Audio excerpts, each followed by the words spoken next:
Good morning, students. Sairam.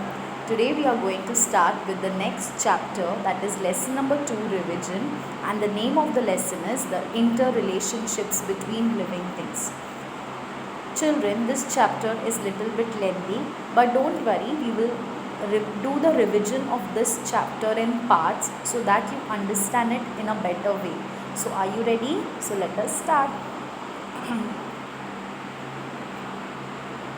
Now, the first and the most important thing which you have to remember is there are 5 basic needs of a man. Okay, 5 basic needs of a man, such as, see the first one: water, food, clothes, shelter, and air. These are the 5 important and the basic needs of a man, without which a man cannot survive. Okay, now why is water important for a man? Now water is a liquid or a drink which we drink every day whenever we feel thirsty. Yes or no? We drink water whenever and however possible, whenever possible, wherever possible, we drink water whenever we feel thirsty. We cannot survive without water. If we don't get water for even for a day, we feel like we feel very very thirsty, we feel uncomfortable, we start feeling ill, because water is an important need of a man. So the first and the foremost and the important basic need of a man is water. The next thing to water is food. See, we cannot live, we cannot fast for a week, we cannot fast for more than 2 or 3 days, because food gives energy to our body. If we don't eat food properly, or if we don't get food for more days, what will happen? Our body starts becoming weaker and weaker, and then we fall ill. Yes or no? So food is also a very important and the basic need of a man, without which a man cannot survive. Is that clear? Now clothes. Clothes are made to protect our body from heat, cold and rain. Okay, they protect us, they keep our body warm. So clothes are also one of the important and the basic need of a man. Is that clear? Home, that means shelter. Why do we need house to live? We need a house to live because it protects us from heat, cold and rain, animals, and also from enemies. We feel safe in our house. Yes or no? Whether big or whether small house, our house is our home sweet home, and we always feel safe and protected in our house. So we need a shelter to guard us from enemies, from animals, and also to keep us protected from heat, cold and rain. So again, shelter is one of the important and the basic need of a man. Okay, and the last one is air, that is oxygen. We need oxygen, or we need air to breathe. Yes or no? Without oxygen we cannot survive, we may suffocate and we may even die. So air is also one of the important and the basic need of the man. And from where do we get this air? We get this air from the plants. Yes, plants provide us with oxygen which is useful for breathing. So we always tell that plant more trees. Whenever there are more trees around you, you get fresh oxygen. And when you breathe fresh oxygen, you never fall sick. You always stay fit and healthy. So that is why we should plant more and more trees as much as we can, so that we get fresh air, that is fresh oxygen every day. Is that clear? So a question, a very important question can be asked in the exam is, what are the basic needs of a man? So what you are going to answer? Water, food, clothes, shelter and air. And how many basic needs are there of a man? There are 5 basic needs of a man. Am I right? There are how many basic needs of a man? There are 5 basic needs of a man. And what are they? Again, we'll revise. Water, food, clothes, shelter and air. So is that clear? So this was the first content of our chapter. What are the basic needs of a man? And you know the answer now. What are the basic needs? Food, clothes, shelter, water and air. And how many are there? There are 5 basic needs of a man, without which a man cannot survive. All these 5 basic needs are equally important to us. If any of the one is missing, it is difficult for us to survive. So we need all the 5 things equally in our life to live happily and to survive. Is that clear? Now, this is the another second one which you have to remember. The needs of the living things are met in the environment. See, now food, the basic needs which we just now saw. From where do we get all these things? We get it from nature. Yes, we get water from rains. Rain is the main source of water on earth. And where do we get rain from? We get rain from nature. So water is available in the nature. Yes or no? Next one was food. Food, again, we eat vegetables, we eat fruits. Yes or no? We eat grains, food grains, and all these things are grown in the fields. And fields, that means they are grown on the plants. So plants are a part of nature. Again, we are dependent for every small things to survive on nature. Like I told you water, I told you about food. Again, about clothes. See, we wear cotton clothes in summer, because cotton clothes in summer when we wear, they make us feel cool. And cotton we get from a plant, that is cotton plant. Again, it is a tree, and tree is a part of nature. Is that clear? Silk, when we wear silk clothes, we get it from a worm called as silkworm. Silkworm gives us silk. And worms or insects, they are part of the nature. So again, we are dependent on nature for our clothes too. For example, easy example, we get wool from which animal? Sheep. Yes children, sheep provides us with wool, and sheep is an animal. An animal is again a part of nature. So did you get that? What is the meaning of the needs of the living things are met in the environment?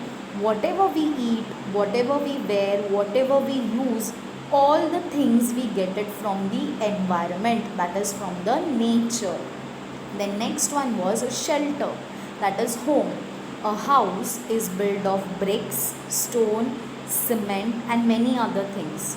Again, these all things are met or are, we get those things from the nature. Okay. Then the last one was air. Air is again an important part of the nature, because air, nobody can make air. No man can make air. Oxygen is given by the plants. So that oxygen, that plants is a part of a nature. So again, air also we get from the environment. So all the basic needs of a man are met in the environment. Is that clear? So did you understand the meaning of this sentence which is shown on the screen? What is meant by the needs of the living things are met in the environment? Again, a question can be asked here. The dash of the living things are met in the environment. So what are you going to answer? The needs of the living things are met in the environment. Or they can twist and ask, from where are the needs of the living things met? So you are going to write from the environment.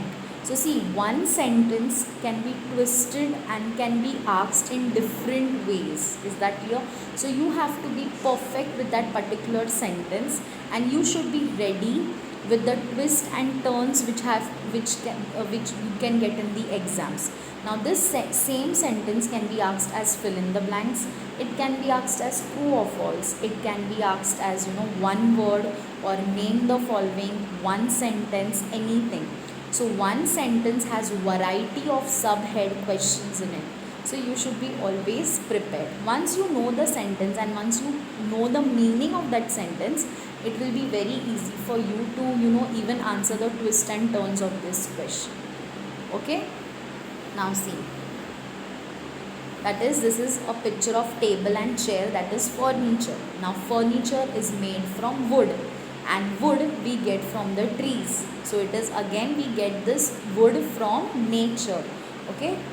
Then shelter, as I told you, we need rock, we need cement, we need soil and water. So all these things again we get from the environment. There are different needs of different people. Next important thing, why it is said that there are different needs of different people. See, we all have different way of living. We may all not live, we don't live the same life, do we?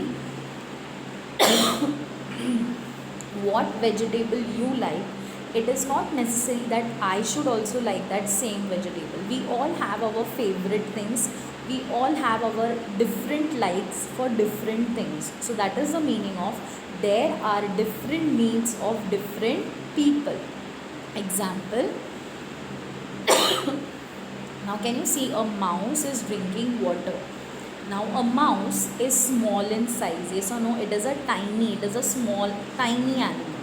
So a mouse, the water which a mouse drinks in an entire day may not be sufficient for an elephant even at a time, because elephant is a huge animal and mouse is a small animal.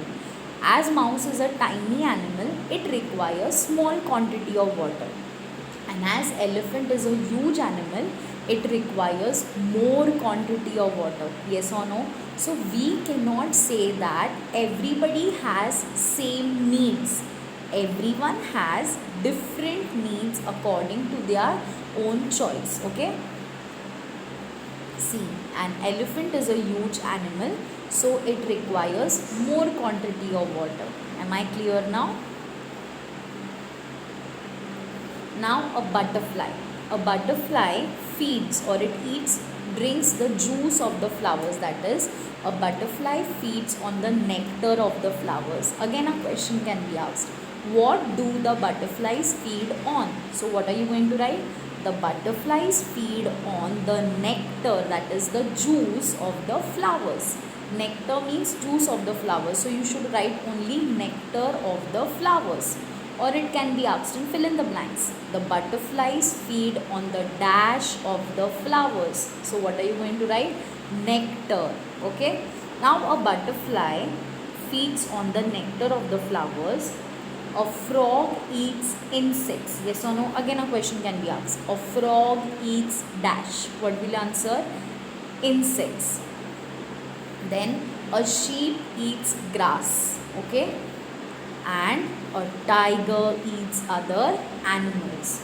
So here when we saw the example of different animals, we come to know that there are different needs of different living things. Yes or no? Because we don't have same needs. As I told you, what I like, it is not necessary and important that you like the same thing. What your parents like to eat, it is not necessary that you also like the same thing to eat. So we all have different needs. Yes or no? So everybody, all living things have different needs. Can a tiger feed on the nectar of the flowers? No. Can a tiger, can a frog feed on the nectar of the flowers? No. So that is the reason, that is the meaning of that sentence, that we all have different needs. Did you get it? Now, there are two types of animals, carnivorous animals and herbivorous animals. Now, what are carnivorous animals? The animals which eat the flesh of other animals are called as carnivorous animals. In easier words, non-vegetarian animals. The animals which eat other animals are known as carnivorous animals. For example, tiger, lion, they eat other animals. So they come under the category of carnivorous animals. Okay, very easy. Carnivorous animals means non-vegetarian animal. That means they eat the flesh of other animals. Okay, see the few examples: fox, lion, wolf, tiger. These are the some examples of carnivorous animals. Now, what are herbivorous animals? Animals that eat plants, grass, leaves, fruits are called herbivorous animals. In easier words, vegetarian animals. So, vegetarian animals are known as herbivorous animals, which only eat the leaves, fruits and grass of the trees. Is that clear? And few examples are: giraffe is a herbivorous animal, elephant is a herbivorous animal, goat is a herbivorous animal. So now questions can be asked, an animal name can be given to you, and they will tell you, state whether or write whether this animal is a carnivorous animal or a herbivorous animal. So you have to write. Suppose I give you the picture. Suppose I write goat. So what are you going to write? You are going to write it as herbivorous animals. Suppose I give you the picture of a wolf, or I write wolf there.